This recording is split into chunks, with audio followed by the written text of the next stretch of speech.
Salam damai sejahtera bagi kita semua. Om Swastiastu, Namo Buddhaya, salam kebajikan. Berjumpa kembali dengan saya dalam materi interaksi sosial. Pada kesempatan ini, kita akan membahas bersama tentang pengertian, syarat-syarat, faktor pendorong, dan ciri-ciri tindakan sebagai interaksi sosial. Lagi di dalam masyarakat, kita melihat bahwa seorang anak bermain di depan rumah. Mereka sedang bersosialisasi untuk bisa diterima pada kelompoknya. Juga seorang anak yang belajar mendengarkan nasihat dari orang tua. Juga beberapa orang yang mencoba untuk berkomunikasi dengan orang lain untuk suatu tujuan, atau mencoba menjelaskan kepada orang lain untuk meyakinkan bagaimana cara bertindak, bagaimana mematuhi nilai dan norma untuk suatu tujuan yang baik. Apa orang ingin berinteraksi sosial? Tentu ada yang melatar belakangi. Latar belakang terjadinya interaksi sosial ada dua, yaitu manusia sebagai makhluk sosial dan manusia sebagai makhluk ekonomi. Manusia sebagai makhluk sosial tidak bisa terlepas dari bantuan orang lain dan memiliki naluri hidup bersama orang lain atau gregariousness. Intinya begini, dia butuh kasih sayang, butuh dibantu, butuh memperhatikan, butuh bantuan orang lain. Sedangkan manusia sebagai makhluk ekonomi selalu ingin memenuhi kebutuhan hidup. Biasanya ukurannya adalah materi. Untungnya apa? Dapatnya apa?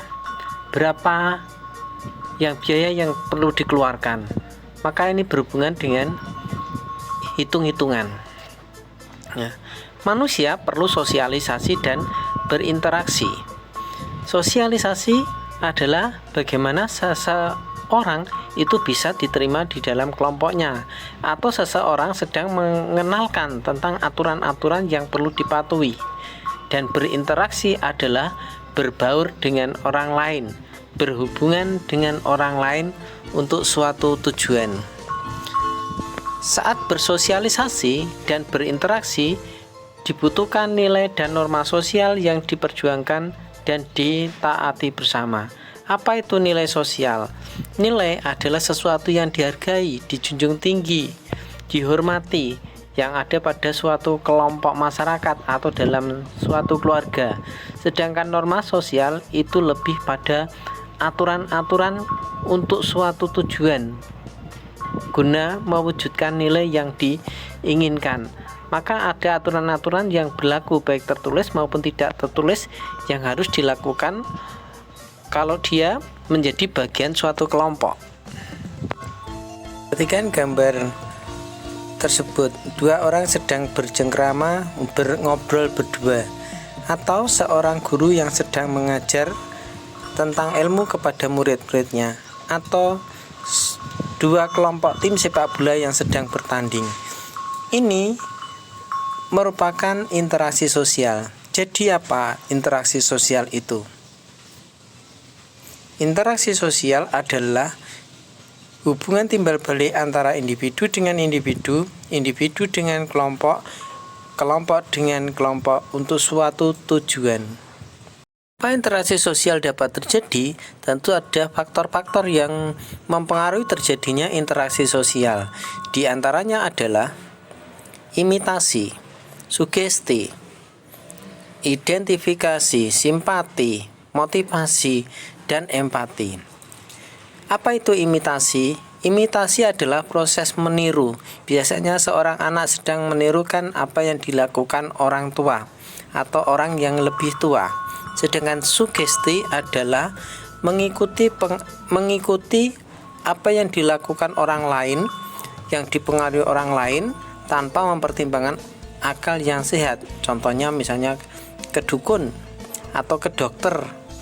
Seorang pasien datang ke dokter, dia mengatakan saya akan sembuh kalau ketemu dokter. Tapi ketika dia tidak ketemu dokter, tidak sembuh-sembuh. Tapi ketika periksa belum diberi obat, sudah mengatakan saya sudah sembuh. Nah, identifikasi dari kata identik atau hampir sama, artinya suatu interaksi sosial yang ingin menyamakan dirinya dengan tokoh yang diidolakan. atau dia bertingkah laku seperti yang diidolakan, pakaiannya, rambutnya, tingkah lakunya, cara ngomongnya, dan lain-lain. Simpati adalah perasaan yang tertarik, seperti kalian sedang bersimpati kepada teman lawan jenis yang akhirnya jatuh cinta. Awalnya dari kata simpati, artinya tertarik. Motivasi adalah mengikuti pengaruh dengan pertimbangan akal sehat. Biasanya ini terjadi ketika kalian mendengar nasihat dari orang tua kalian, atau dari guru kalian, atau dari sahabat kalian yang Anda rasa nasihat itu baik sehingga kalian lakukan. Empati adalah ikut merasakan apa yang dialami orang lain, apa yang diderita oleh orang lain, yang disertai dengan perasaan mendalam, terharu, ikut sedih, ikut merasakan, dan sebagainya. Berinteraksi diperlukan suatu tindakan, tapi tidak semua tindakan disebut tindakan sosial. Ada beberapa hal yang membedakan antara tindakan dengan tindakan sosial. Tindakan adalah dilakukan oleh dirinya sendiri tanpa melibatkan orang lain atau mempengaruhi orang lain, seperti menyanyi di kamar mandi, menangis sendiri, tertawa sendiri. Ini bukan merupakan tindakan sosial. Nah, apa bedanya tindakan dengan tindakan sosial? Perhatikan gambar di samping ini. Pada gambar, jika ini merupakan suatu tindakan sebagai interaksi sosial, apa yang bisa kalian amati?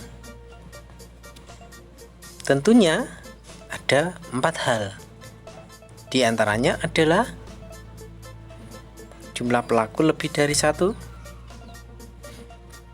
berlangsung secara timbal balik, adanya komunikasi antar pelaku menggunakan simbol-simbol yang disepakati, dan adanya suatu tujuan tertentu.